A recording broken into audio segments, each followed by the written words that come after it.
You ain't never had a friend, never had a friend. You ain't never had a friend, never had a friend. You ain't never had a friend like me. I'll get the courage one day.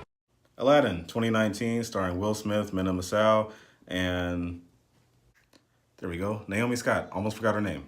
Originally, I didn't go in this theater having much expectation for this movie, and to much of my surprise, I wasn't too far off. You know what I mean? That being said, without spoiling anything, I thought this was an okay movie.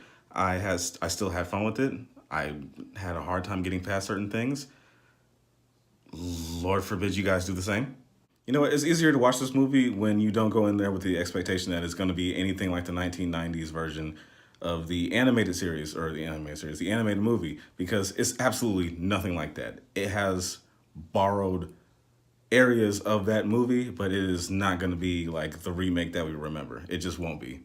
And that's fine because it doesn't need to be. It's its own movie, and I think you'll find yourself enjoying this movie a lot more if you go in here with the expectation that it is more like a live action, high budgeted Broadway adaptation. If you can go in there with that expectation instead of trying to compare it like screenshot for screenshot, then you'll have so much more fun with this film. Mena Masao playing Aladdin, I was mad iffy on, trying to see if he can capture the likeness of Aladdin that I'm used to, because Aladdin is my absolute favorite movie of all time as far as Disney is concerned. It tops all of them, absolutely all of them. He's cool, he's charismatic, he's charming, he's got this smile that even makes some of the guys just be like, nigga. My only gripe about him is that he doesn't look like a street rat. He looks like he struggles, but he doesn't look like he's like, I need to steal to survive poor. He looks like a Robin Hood of sorts. Robin Hood was poor, but he wasn't that poor. He still looked upkept. He didn't look like, hey, nigga, help me, please. His skill set, though, being a street rat, were phenomenal. I actually enjoyed that. He did some moves, and I was like, what? You can do that? That's a move? Watching him escape the guards and run around and do these little weird cartwheels and things that involve his whole body scooting and moving around and rolling around and tumbling around buildings and stuff like that, between buildings. It's pretty cool. It's pretty cool. I can say that I like that. Naomi Scott as Jasmine was, gosh, that was nice. She was so fine. I think she played a good Jasmine. If Jasmine were a real life person, I think that's pretty much what she would be like for the most part. Always talking smack, trying to like get up in there, like, you know, the whole this isn't a boys club type deal. I'm a woman, I can help too type vibe. Like that's always been Jasmine. She's always been like this freedom fighter from the very beginning. So I appreciated her level of Jasmine-esque that she presented in this film. That being said, I feel like she had a musical number in here that was sponsored by Brie Larson. Not to take anything away from the song itself, the song was amazing. I love the song. I absolutely adored the song. The song was fire. And her performance while giving the song and delivering the song, you felt that. You had to feel it. If you didn't feel it, you're either a misogynist or you just have no soul. But it just felt like that song was kind of like thrown in there for propaganda's sake, or it was very pandery to me. And I only say that because it wasn't one of those things that I feel was necessary or needed. Like, she didn't need a whole musical number for that. You know what I mean? Jasmine was already like that. Jasmine was already like this freedom fighter-esque, you won't silence me type deal. Like, that was the whole shtick of Jasmine in the animated movie period. But even in this still, like, it was very oddly placed. Now for the big stuff. The genie. Bum, bum, bum. All right, Will Smith playing the genie was actually not that bad. I loved the directions that he put the genie in. He made the genie his own. And that's what's important, because we need that, because he'll never be Robin Williams. He knows that. Everybody on this earth knows that. There can never be another Robin Williams genie ever. That's solidified. Hang that jersey up. It's done. But what he managed to bring to the table for the genie, I did appreciate, and I absolutely loved it. He had a cross between Hitch and Fresh Prince of Bel-Air. Put those two together, that's the genie.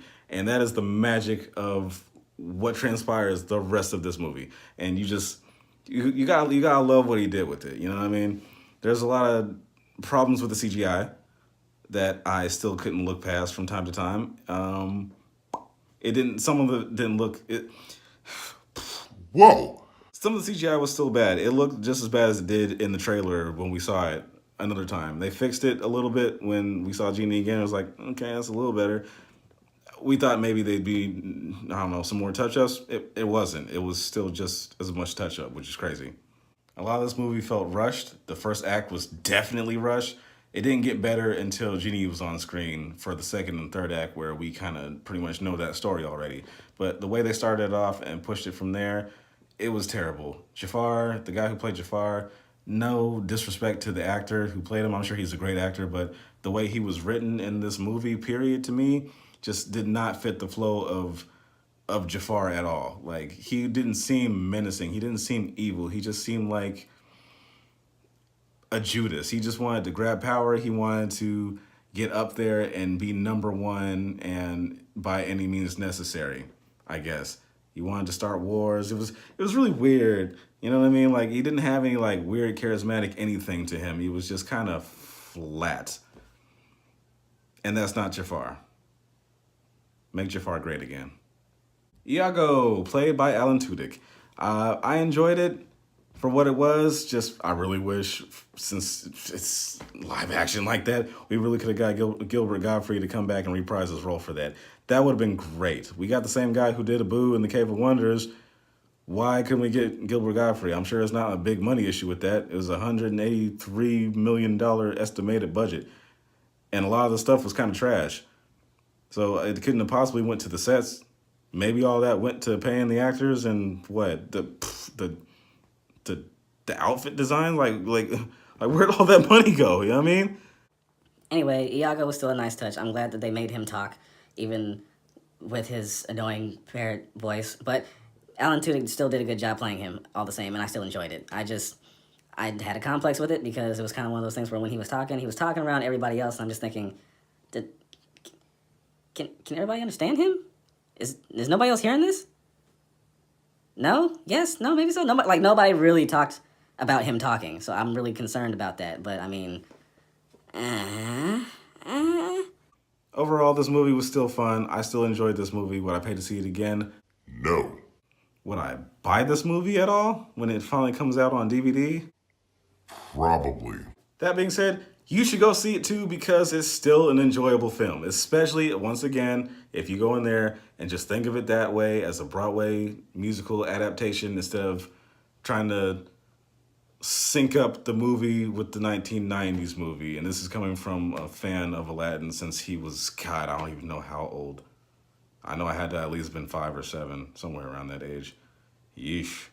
Aladdin, 2019. Have you seen it? What did you guys think about it? Let me know in the comment section below. Are you going to see it? Let me know in the comment section below.